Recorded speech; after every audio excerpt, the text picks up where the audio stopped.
Alors, bonjour tout le monde. Regardez, on est en train de déjeuner avec Loïs et avec quelques amis qui nous ont invités à venir dans... Est-ce qu'on t'a vu là? Parce que parce que je vois ce qui se filme de ce côté mais pas de l'autre. Et puis voilà, on discute à table et on se dit bah tiens, ça pourrait vous parler. Alors, Patrice, c'est toi qui nous as invités ici, dans cette jolie région, là, c'est magnifique. Et puis, tu serais d'accord de raconter ce que tu m'as raconté avant? Comment tu veux. Ouais, pas de souci. Alors, je suis né dans une famille catholique où je suis né en face d'une église, donc j'ai fait tout le cursus de l'époque, baptisé, j'étais enfant de chœur. Et je cherchais Dieu, mais je l'avais pas rencontré. Et quand j'étais petit, vraiment petit par la taille, très jeune, j'allais dans le fond du jardin et j'écrivais à Dieu. Je prenais un petit bout de papier, un crayon et j'écrivais. J'écrivais que je l'aimais, en tout cas ça je me rappelle, mais j'écrivais encore autre chose, je ne sais plus quoi. Je mettais ça dans un pot en terre cuite dans le fond du jardin et je brûlais le petit bout de papier en espérant que la fumée puisse monter jusqu'au ciel et qu'il puisse lire mes petits mots. Je pense qu'il les a lus, mais je ne savais pas qu'il les disait. Alors aussi, tu m'as dit que tu es le numéro 1 habitant de ton village. Je suis né c'est un petit village ici, Busqueur, mais je suis le premier à être né de naissance sur Busqueur. Parce que à cette époque, même si c'est le siècle dernier, on allait déjà dans les maternités pour naître. Mais là, moi, je suis né dans ce petit village, juste en face, sur la place, dans la chambre de mes parents. Mais je cherchais, donc je disais ça pour dire que je cherchais Dieu, mais je ne l'avais pas rencontré personnellement. Donc j'ai continué à aller à la messe le samedi soir, même quand j'étais adolescent, j'avais des cheveux scala, j'allais à la messe le samedi soir, et puis après j'allais faire la bringue, j'étais rond comme une queue de pelle, il n'y avait pas d'incidence, ma foi n'avait pas d'incidence dans ma vie de tous les jours, mais je cherchais Dieu et je suis parti pour travailler en Normandie. Et là, j'ai rencontré un collègue qui était dans l'ésotérisme. Alors, il m'a fait rentrer dans un ordre mystique qui s'appelle les Rosicruciens. Donc, j'ai cherché dans cet ordre mystique. Raconte, ça se passe comment? Alors, vous avez tous des capes et puis vous avez des bougies. Et puis, Alors, on fait des choses un petit peu particulières, des rites initiatiques, on va dire, où on doit se mettre à part dans le silence avec des musiques particulières, des méditations particulières. Si on a le temps, j'ai même un jour été faire un stage de Reiki. Alors à cette époque-là, ça coûtait quand même relativement cher. C'était pendant 3 jours.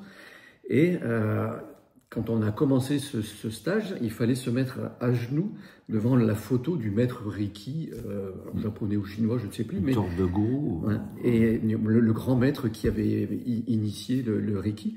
Et c'était assez curieux parce qu'on était un peu en arrondi comme ça devant cette photo et on devait vraiment se prosterner.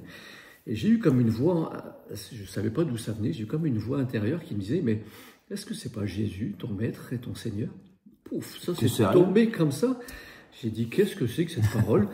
Ça a un peu plombé tout le stage parce que je me disais « Mais qu'est-ce que c'est que ce truc-là » Et à la fin, il fallait aller dans une pièce noire où les maîtres qui nous faisaient la formation, ils devaient prier pour nous, ils imposaient les mains, ils priaient pour nous. Et en fait... Prier qui? Ah, je ne sais pas, mais en tout cas, certainement pas Dieu, parce que moi, j'ai strictement rien ressenti. Alors les gens, ils ont dit c'était bien, c'était ceci. Moi, j'ai rien ressenti. Peut-être que j'étais déjà protégé à l'époque. Mais j'ai continué dans cette voie-là, ésotérique, mystique, pour chercher Dieu. Mais je lisais des tonnes de livres. Je finissais un livre, bon, je passais au suivant, je le finissais. Ça disait quoi ces bouquins? C'était tout sur de la méditation, mais c'était vraiment sur chercher Dieu ailleurs que l'endroit où il est réellement, parce qu'on ne parlait pas de Jésus, on parlait d'un Dieu cosmique, la conscience cosmique, l'élévation. C'est un peu ce que les bouddhistes cherchent, c'est une élévation jusqu'à atteindre cette conscience cosmique, mais je n'ai pas atteint la conscience cosmique, mais il n'y avait pas de chemin. Il n'y avait pas des recettes pour appliquer. C'était la méditation, ou se mettre en position zazen par exemple. Donc moi j'étais plutôt. C'était une position particulière, mais moi j'étais plutôt tendance à m'endormir avant de croiser quiconque. ça ne marchait pas. Mais donc je cherchais toujours tout azimut dans le spiritisme, partout. Et un jour, j'ai été invité par un collègue de boulot à aller dans une église évangélique. C'était en Normandie. Et pourquoi pas? De toute façon, je cherchais tout azimut, pourquoi pas? Mais quand je suis rentré dans cette église, j'ai senti quelque chose de vraiment particulier. Au premier son de piano pour la louange, j'étais en larmes, je ne savais pas ce qui se passait. Et le pasteur, quand il a prêché, quand il a partagé la parole, c'est comme s'il décrivait toute ma vie. Isaïe 40. Consolez, consolez mon peuple et dites-lui que sa servitude est finie, son péché est expié. Isaïe 53, il a pris nos meurtrissures, il a été comme un agneau qu'on amène à l'abattoir, le Isaïe 53.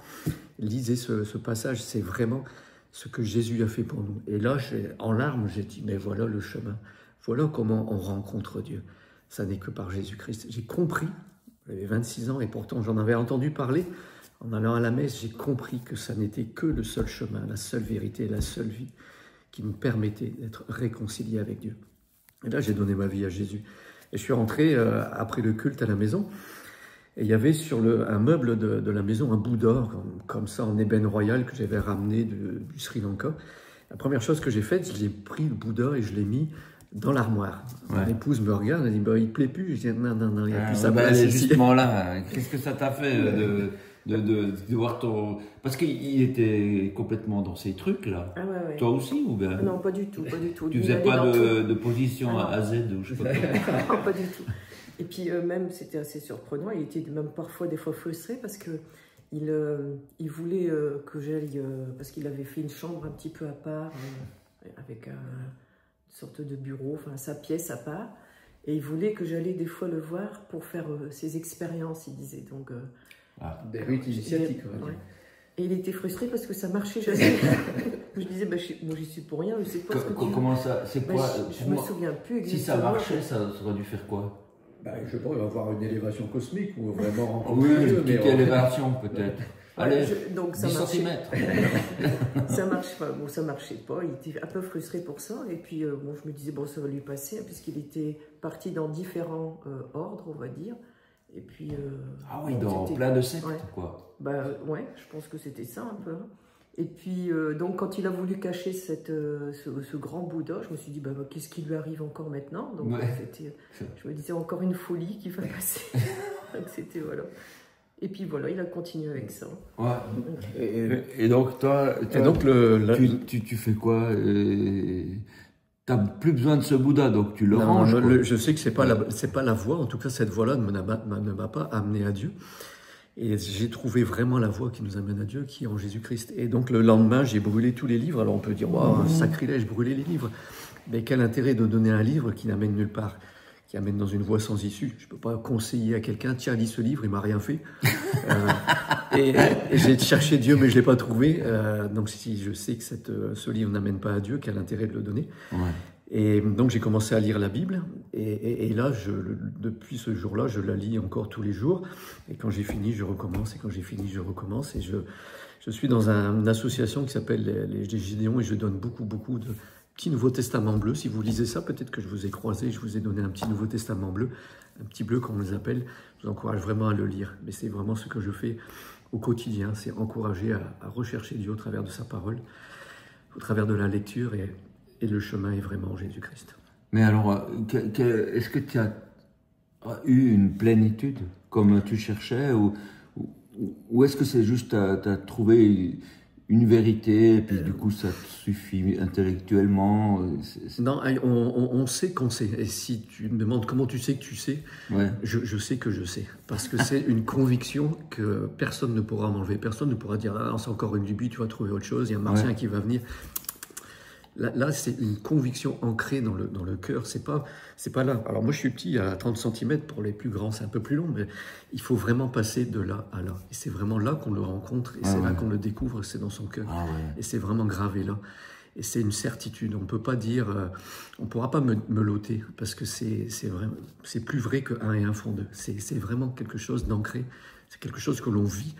C'est pas quelque chose que l'on pense, mais c'est vraiment quelque chose que l'on vit. Il est présent, il est en moi, il est avec nous, et il est en nous par son esprit. Est-ce que tu as eu un changement? Je veux dire, est-ce que... on pourrait peut-être demander à ta femme si c'est vrai ou pas. Mais même au boulot aussi. Déjà, la première chose, c'est par rapport au langage. Déjà, dès le lendemain, il y a des gens qui, vos collègues du boulot, ils ont dit, bah, tiens, qu'est-ce qu'il a fait, lui, ce week-end? Il y a des mots qui sortaient, comme tout le monde, finalement, ça commence par un P, ça finit par un N, c'est 5 lettres. Ouais. Ça sortait tout le temps, et puis pouf, ça sortait plus. Mais pourquoi? Parce que c'est interdit ou... Bah non, parce que finalement, je voulais sanctifier un peu le langage quelque part, être un peu plus juste. Après, dans les pratiques aussi, dans l'amour de son prochain, il est encore plus fort parce que ce que l'on a vécu, on voudrait tellement le partager avec les autres. On voudrait qu'ils vivent aussi cette même expérience de rencontrer personnellement Dieu. Et donc on essaye aussi, et j'essaye déjà par mon comportement, mais aussi par le témoignage, d'encourager les gens à rechercher Dieu. Quelqu'un a dit, soyez toujours prêts à témoigner, et si nécessaire en parlant. Mais déjà la façon dont on le vit, nécessaire en parlant. Déjà la façon dont on vit doit être notre premier témoignage. Ben ouais. Hein, du coup, il y a vraiment eu un changement dans ta vie, et puis aussi dans ton intérieur, quoi. Tu étais en paix. Ouais. Le truc cosmique, tu l'as trouvé, mais en Jésus. Ouais. Ah ben, écoute, je vais m'approcher de ton épouse. Là. Voilà. Et en même temps, je tiens avec le téléphone avec le bras, et puis... je fatigue. Alors, toi, ça m'intéresserait... Oh, excusez, je mets là... Voilà. On est en contre-jour, là, non? Ah, non, je pense pas. Oh, attends, t'es toute sombre. Ah, comment on fait? Ça t'arrange. Bon, ben... voilà, ben, écoute, je mets comme... Ah, mais c'est le contre-jour. On n'y peut rien. Ah, si, je me mets là. Enfin, comme ça. Ah, ben oui, il me semble que c'est mieux. Voilà. Donc, comme ça, on a les deux oiseaux. Alors, donc toi, qu'est-ce qui se passe là quand tu vois ton mari changer? Est-ce qu'il change vraiment? Est-ce qu'il est mystique, mais autrement?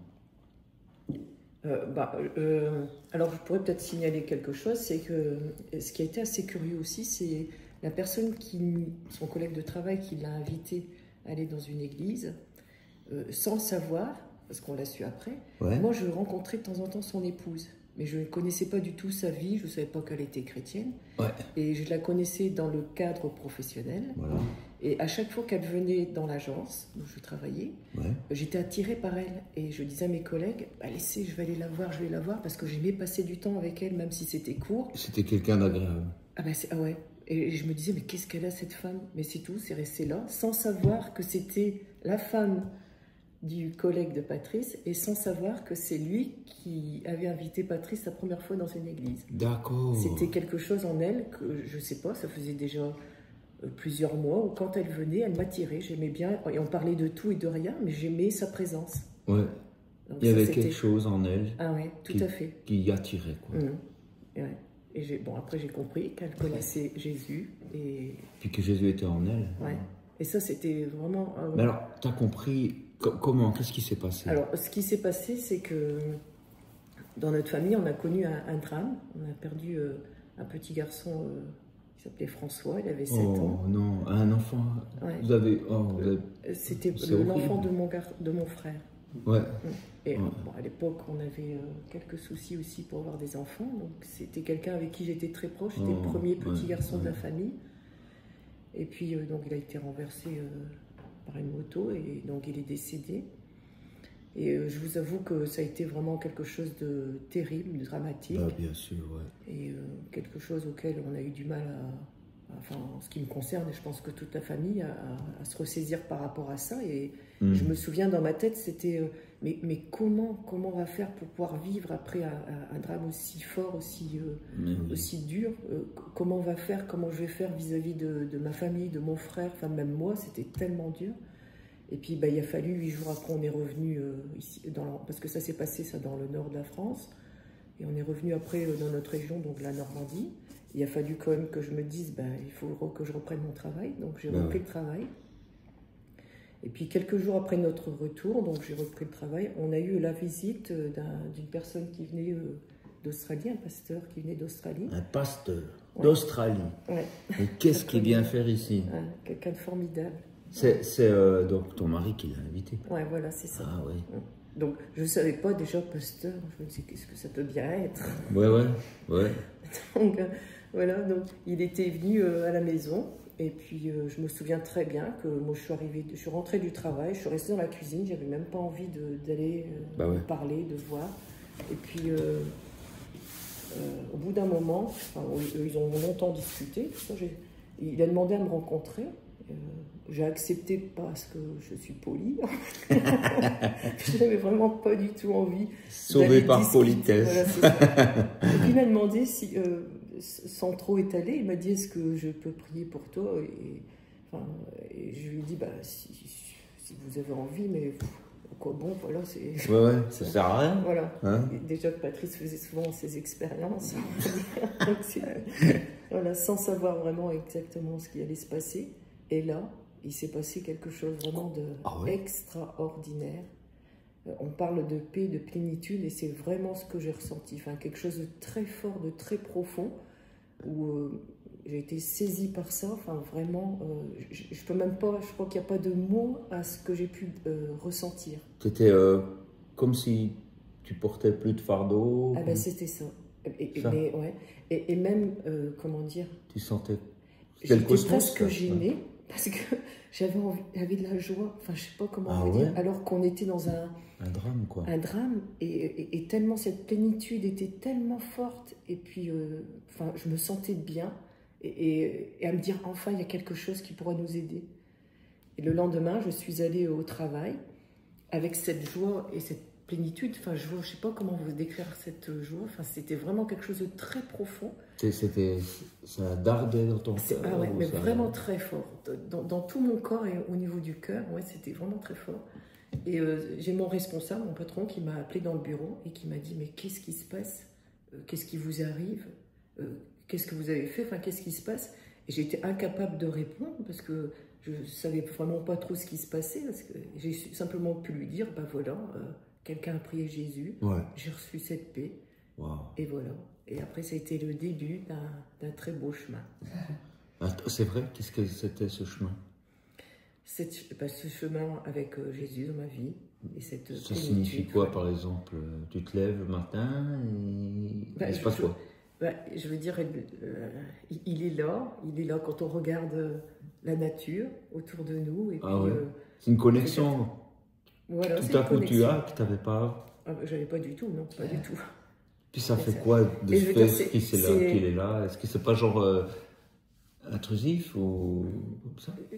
Je pense aussi que c'est tellement, je veux dire, la vie n'est pas toujours facile. Hein. Je veux dire, on passe par des épreuves, on n'en va pas tout parler non plus, mais et de savoir qu'on n'est pas seul aussi, et qu'il y a cet amour autour de nous, et même dans les moments difficiles, on a ce réconfort, on sait qu'on peut avoir cette paix, et au travers des souffrances aussi, cette joie, ça peut être un peu particulier, mais c'est ce qu'on peut vivre avec Jésus.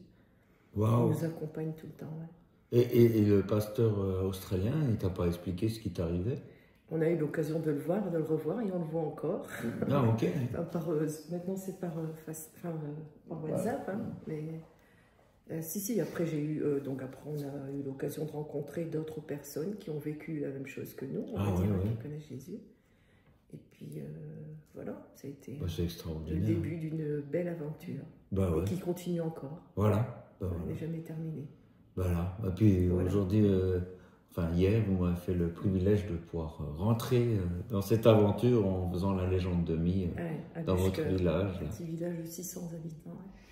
100 habitants? 600. 601, il y avait quand même beaucoup de gens du village qui étaient là hier. Ça fait plaisir. Ce que Corinne a annoncé un petit peu, c'est juste parce que ça peut encourager les personnes. Elle disait on avait des soucis pour avoir des enfants. Effectivement, on a essayé par la médecine d'avoir des enfants, et puis ça ne marchait pas. Et j'ai dit à Corinne un soir, on va arrêter de chercher tout azimut à faire toutes ces démarches médicales. On s'est mis à genoux tous les deux, chaque côté du lit. On dit on va vraiment demander à Dieu. On a demandé vraiment que lui fasse ce miracle, et on compte sur lui. On a prié au nom de Jésus, mais c'est pas une formule magique, c'est vraiment en son nom qu'on prie. Et 9 mois après, il y avait Mais oui. Agathe qui était là.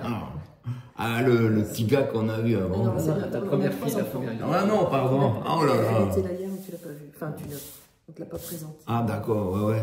Ah, Agathe est arrivée, ouais. On avait fait des inséminations artificielles. Enfin, ça marchait ça pas. marchait pas. Bah écoute, c'est chouette quoi. Ah, ouais. Il ne faut pas hésiter à frapper à la bonne porte. Bon, bah, c'est super. Bah, merci de ce partage. Vous voulez rajouter un truc ou... Non, il y a déjà été vrai. Non, on était ravis de te rencontrer. Bah, merci. La Messe Bénédiction, la légende de vie, si vous pouvez l'organiser où vous êtes, c'est vraiment un très très très bon moyen d'annoncer la parole avec beaucoup de poésie, beaucoup de profondeur, mais aussi tellement vrai. On se sent vraiment dans ce cheminement, c'est la vie de tous les jours, ça semble irréel, mais c'est tellement réel, le voyage de ce jeune garçon.